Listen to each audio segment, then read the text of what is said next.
The gems and jewellery industry, one of India's most labour-intensive export sectors, is facing its toughest test yet, with the US imposing a 50% tariff on Indian jewellery exports, including imitation jewellery. Exporters are scrambling to adapt. From cancelled orders to shifting manufacturing bases, this sudden policy shift is forcing a major rethink. Our next report telling you more about how India's jewellery sector is coping and where it could go from here.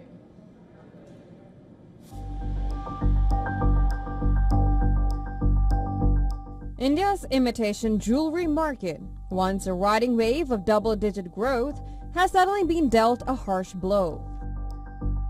Worth over $2 billion and growing rapidly thanks to the rising fashion demand and e-commerce, this sector faces a stiff 50% US import tariff. The impact is immediate. Exporters in Jaipur, Mumbai and Surat are reporting widespread order cancellations. The US is India's biggest jewelry market, accounting for nearly 30% to 45% of total exports. And now the door appears to be closing. Orders are either cancelled or they have been put on hold. Right now we have talked to them about the order that we have in hand. So they're saying that whatever happens we will see, but right now we have already received advances for it. It is in process, they cannot do anything about it in the lineup. But now for the next order, they are waiting a little bit, saying wait for now. First all this will be settled, only then we will place the next order. So for now, all the orders which are the next future orders, they will put them on hold. So what's next?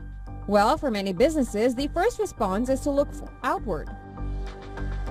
Exporters are now scouting for new markets from West Asia to Europe and to Southeast Asia. The government is also stepping in, launching a 40-country outreach program. The goal is simple: reduce reliance on any single market and tap into rising demand in less tariff-restrictive regions. But for smaller MSMEs, the relocation is not an option. Their survival may depend on tapping into India's large and growing domestic market. The market is very big. I mean, the market for handmade jewelry is very big. Ours is machinery based, so it is part of the market. I don't know how much it will be, but there will be a difference. There will be a 50% difference in the orders.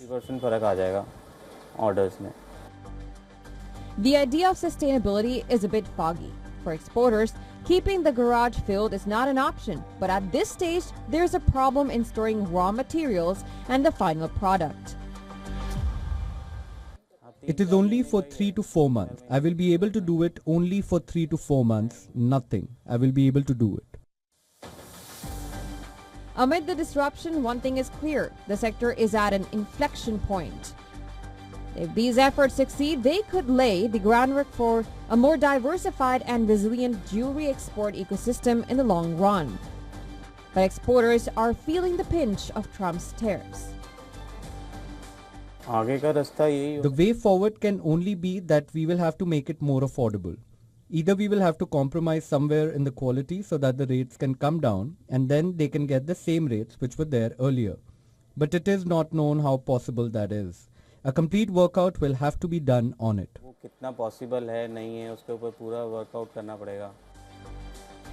The road ahead is uncertain, but it may just be the reset the industry needed.